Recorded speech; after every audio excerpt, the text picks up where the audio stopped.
Oui, donc c'est une petite gymnastique quand même, cette manipulation des objets qui font partie d'un groupe. Ah tiens, autre possibilité, englober.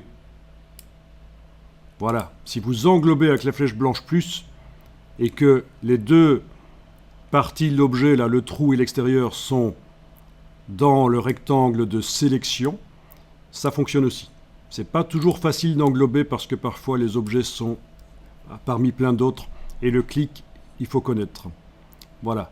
Ici, je vais même englober la lettre d'à côté, voilà, et déplacer ces deux lettres en même temps. Oups, j'ai fait une erreur. J'annule. J'ai oublié d'englober aussi le trou du haut. Donc, il faut que j'englobe. Voilà.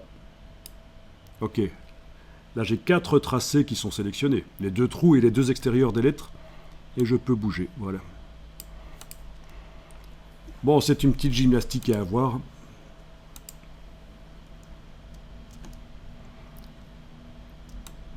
Bien.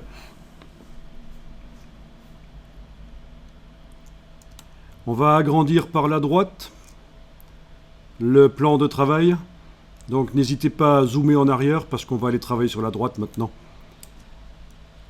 Vous zoomez en arrière, vous activez l'outil plan de travail. Attention, ici, cette option-là, je vais la désactiver. Elle est désactivée, cette option-là.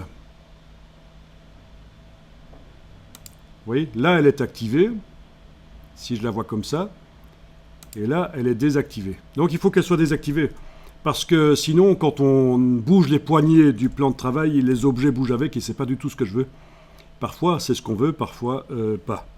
Donc je prends les poignées du plan de travail et là, je vais agrandir par la droite comme ça, voilà. Parfait.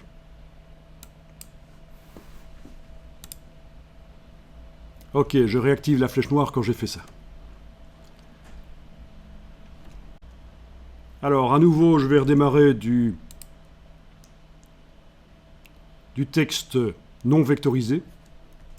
Avec la touche Alt enfoncée, je le déplace. Voilà. Et je vais le vectoriser. Menu texte, vectoriser. Voilà les vecteurs. Donc cette fois-ci, je ne vais pas bouger les lettres. Je vais modifier les lettres.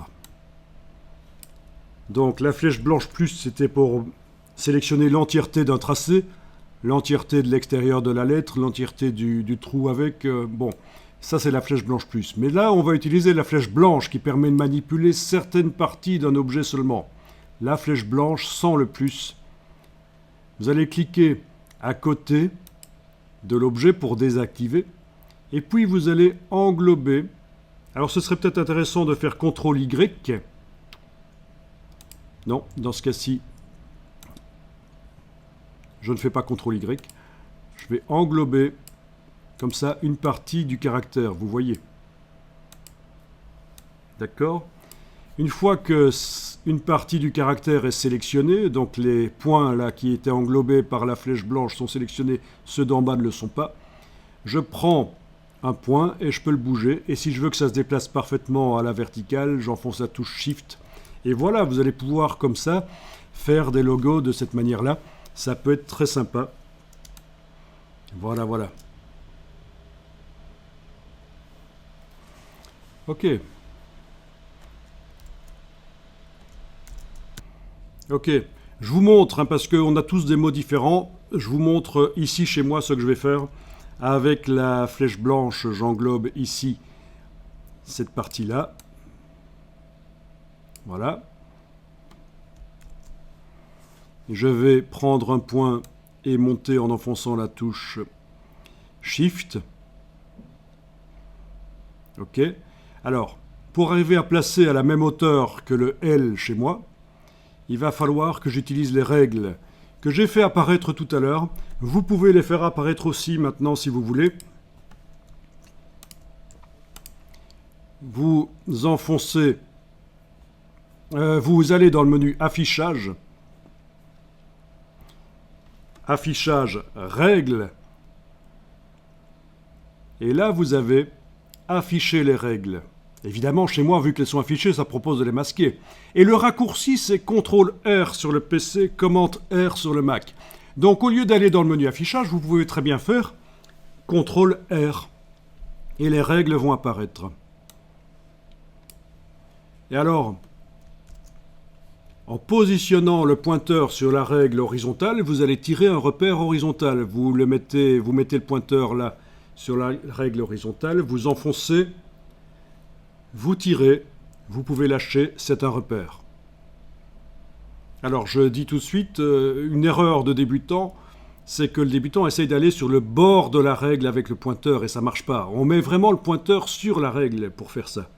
On enfonce et on tire et on a un repère qu'on peut d'ailleurs bouger. Et alors ce repère, il a une existence dans la palette des calques. Il est là. Si vous regardez dans la palette des calques, c'est un objet, repère, quelque chose qui peut être pratique quand on a des illustrations complexes, c'est de faire un calque spécialement pour les repères. Et de les mettre sur ce calque-là. L'intérêt, c'est qu'en enlevant l'œil en face du calque, tous les repères s'enlèvent de l'affichage. Ou une partie des repères. Je mets les repères horizontaux sur un calque, les repères verticaux sur un autre. Je peux décider quels sont les repères qui s'affichent ou pas, verticaux ou horizontaux, ou les deux, ou aucun des deux.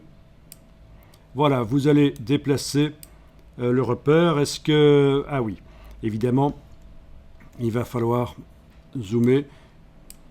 Voilà, vous déplacez le repère de manière à le mettre à un certain endroit.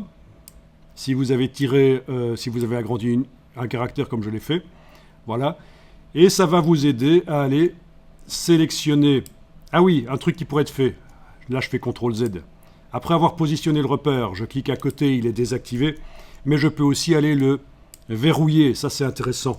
Verrouiller. En mettant un verrou en face du mot repère sur le calque qui est déployé, vous voyez ? Un verrou en face du mot repère, comme ça, impossible de le sélectionner et de le bouger. Du coup, je peux aller ici englober les points que je voulais bouger. En bouger un avec la... J'englobe. Stop. J'annule. Je fais une petite erreur ici. Voilà, je vais être plus précis. Je prends n'importe lequel des points sélectionnés. Je bouge avec la touche Shift enfoncée. Et je vais aller mettre, voilà, proche du repère. Voilà, comme ça, c'est bon. Donc voilà comment mettre à la même hauteur, par exemple, avec les repères. Ça peut être intéressant. Donc, le calque, il existe, il n'y a pas besoin de le créer avant que le repère se fasse. Tout document Illustrator démarre avec un calque. Et le repère, quand on le tire de la règle, il arrive sur ce calque-là. Et j'ai dit, comme information supplémentaire, que oui, pour des illustrations complexes, vous pourriez, mais on ne va pas le faire ici, faire un calque spécialement pour les repères. Mais on ne va pas le faire ici. Et j'ai évoqué les avantages, notamment le fait qu'en enlevant l'œil en face du calque repère, pour une illustration complexe, vous pourrez rapidement enlever les repères de l'affichage, notamment.